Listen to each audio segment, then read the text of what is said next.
Hi guys! Welcome back to our video. In our previous video, we learned about the definition of absolute value function and how we determine whether a given relation defines an absolute value function. Now in today's video, we're going to proceed learning about finding the domain and range of an absolute value function given the graph interlude or equation. First, to determine the domain of an absolute value function, let's recall that if the graph can be extended from left and right, the domain is any element of real numbers. Or in set notation,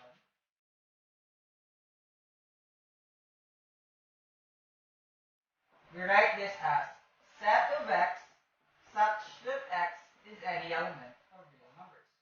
Or in interval notation, we write this as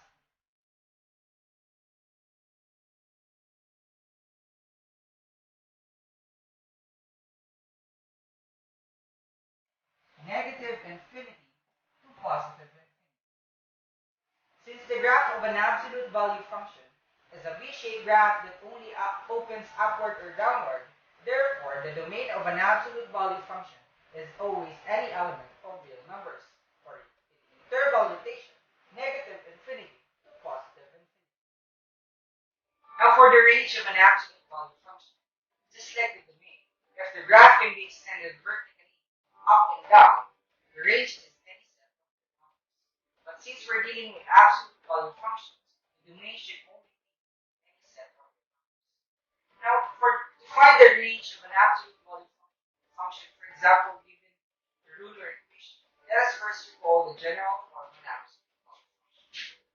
F of x is equal to a times the absolute value of dx. Now, to find the range, if a is greater than 0, the range is set of y such that y is greater than or equal to b. Or in interval notation, we write this as half closed interval b positive infinity. Now, if a is less than 0, the range is set of y such that y is less than or equal to b. Or in interval notation, we write this as half closed interval d to negative infinity. Now, let's have some examples. Now for the first example, we have f of x is equal to negative 3 times the absolute value of x to the 7 minus 2/5. As we can see, this function takes the general form of an absolute value function. And from that, we can simply determine the domain of this function. We have to take note also that there are no restrictions or intervals present in this function. Therefore, the domain is set of x such that x is any element of real numbers. Or in interval notation, we write this as negative infinity to positive infinity. Now, to find the range, let us first determine if a is less than or greater than 0. So a is negative 3, therefore it is less than 0.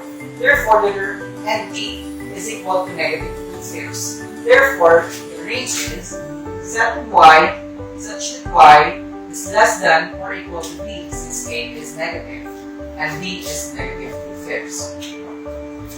Or in an interval notation, we write this as half closed interval negative 2 fifths to negative infinity.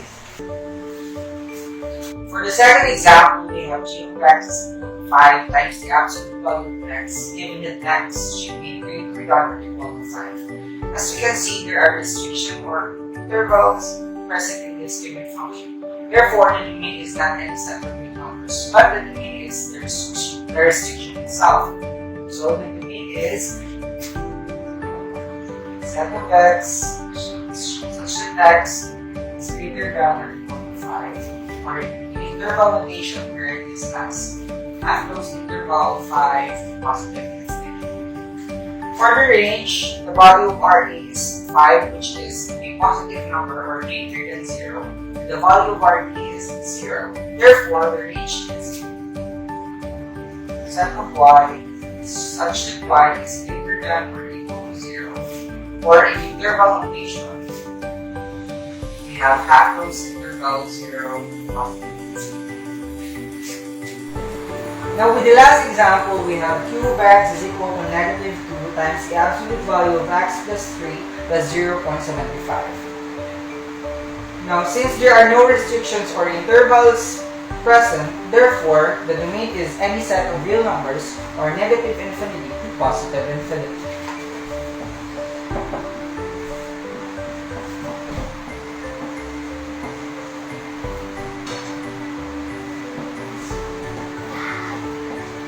Now to find the range, a is equal to negative 2 and it is less than 0, and d is equal to 0.75. Therefore, the range is set of y such that y is less than or equal to 0.75. Or in interval notation, we write this as half-closed interval 0.75 to negative infinity. Said earlier, to determine the domain of an absolute value function, we should always bear in our mind if that graph can be extended from left and right. If that certain graph can be extended from left and right, therefore the domain is any set of real numbers. Since the graph of an absolute value function is a V-shaped graph that only opens either upward or downward, therefore the domain is any set of real numbers. But again, we have to take note if there are restrictions or intervals present in the graph. We can simply tell if there are restrictions and interval in the graph if the ends of the V-shaped graph is a hollow or a shaded circle. Now for the range, if the graph can be extended vertically up and down, the range is any set of real numbers. Since again we are dealing with absolute value function, we cannot consider range of an absolute value function that is any set of real numbers, or negative infinity to positive infinity. Now, to find the range given the graph of an absolute value function, let's recall the general form again of an absolute value function. F of x is equal to a times the absolute value of bx plus c is d. D determines the range since d defines the vertical shifting of the graph, and that will be discussed in our next videos. Now, for the first example, we have a V-shaped graph that opens upward with vertex 0, negative 8.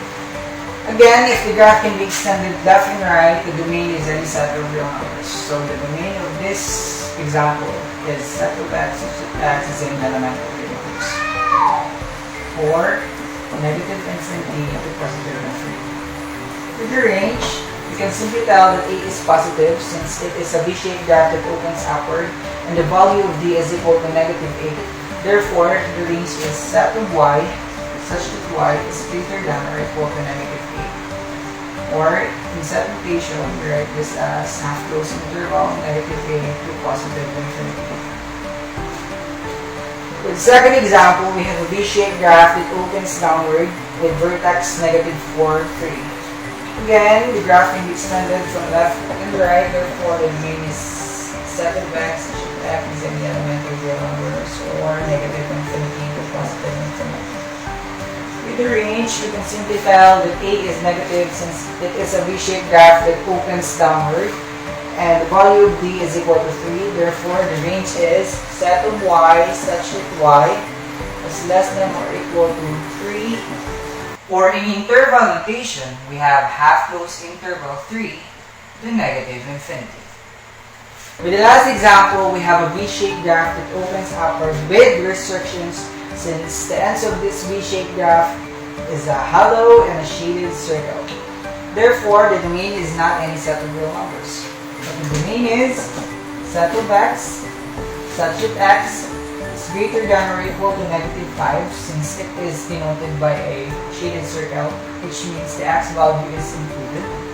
And for less than 4, since 4 is denoted by a hollow circle, which means it is not included.